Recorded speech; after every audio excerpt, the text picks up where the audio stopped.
and him. So we went around to all my people. Lakota. All my people. Lakota in the white man's language, the best translation is, it means a people together. People together. You know? With a good heart. With one heart. So, I went around to my people. Now, since they put us on these little pieces of land here and there, called reservations, they're really concentration camps. And they won't let us do anything except go to school. Biggest mistake in our lives, to let our children go to school. We had no choice. They forced it. They would come to the house, grab our children and take them off, and we wouldn't see them again. They're adults. It's called boarding schools. And there, like my parents went. See, my grandpa didn't go. But my parents were forced, because they were born in 1914. They came and grabbed him. Took him to these schools.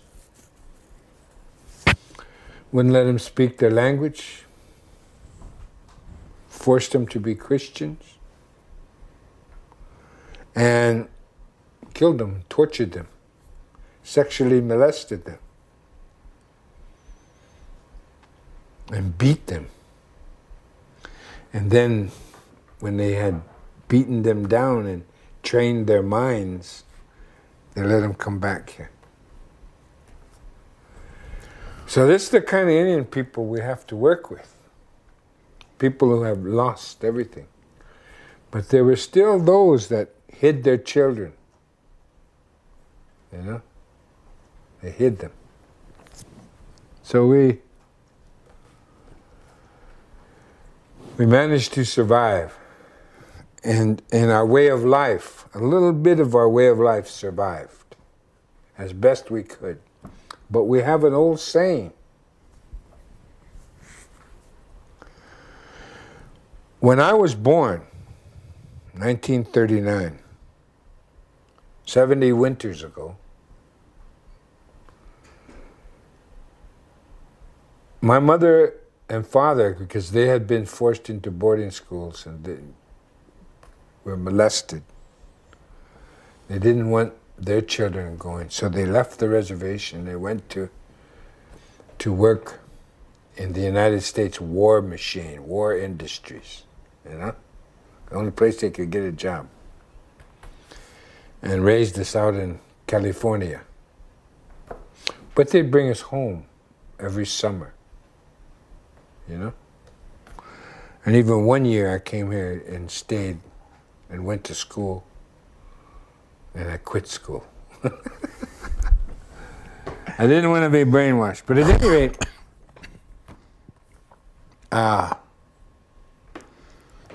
because of their experience, they didn't want their children turning out that way. So we got an education in the white man's schools, but we also got to learn our way of life, you know? Free from fear. So that changed us, different from my folks. And it changed us from most of the people who went to boarding school. Because their spirit had been crushed and they lived in fear. And they still do around here. Now, they live in fear.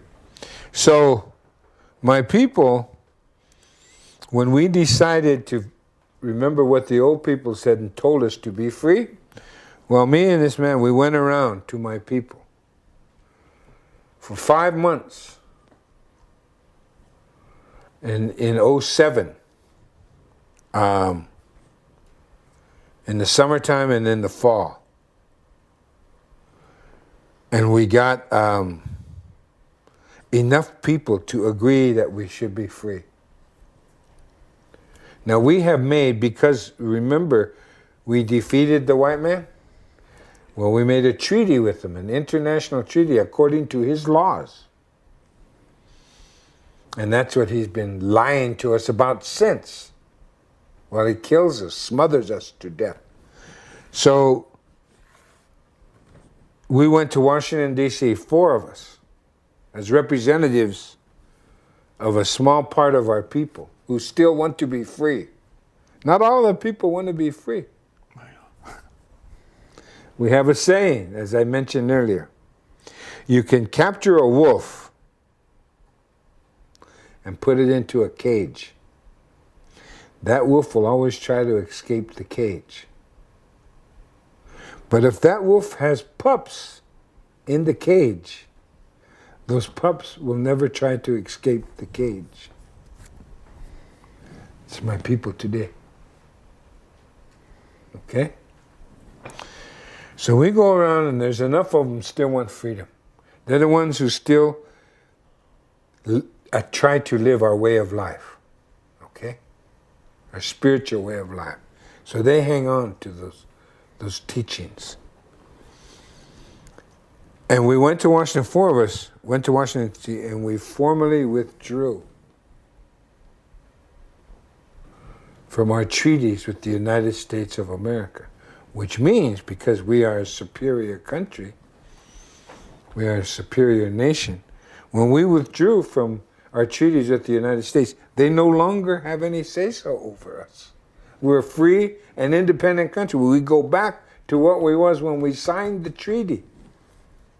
And that's where we are today. That's why you have here, this is the capital of the Republic, the free Republic of Lakota.